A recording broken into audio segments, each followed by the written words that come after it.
காரைக்கால் அம்மையார் முதல்ல அவதான் கடவுளை பாட ஆரம்பிச்சவ. இத்தனை பேருக்கு வழிகாட்டினது யாரு? ஒரு மங்கையர் திலகம். அவளுக்கு பேரு புனிதவதி என்ற காரைக்கால் அம்மை. தாய்மார்கள்லாம் காலரை காலர் இருக்காதோ தூக்கி விட்டுக்கலாம்.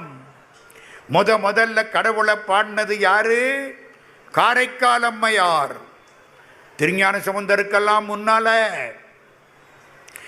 முதல்ல கடவுள் மீது வெண்பா பாடினது யாரு? காரைக்கால் அம்மையார். முதல்ல கட்டளை கலித்துறை பாடினது யாரு? காரைக்கால் அம்மையார். முதல்ல கடவுள் மீது அந்தாதி பாடினது யாரு? காரைக்கால் அம்மையார். எப்போ? 3ஆம் நூற்றாண்டு. கிட்டத்தட்ட மாணிக்க வாசகருக்கு முன்னால கண்ணந்தாதி கைலாசத்தில் பாடின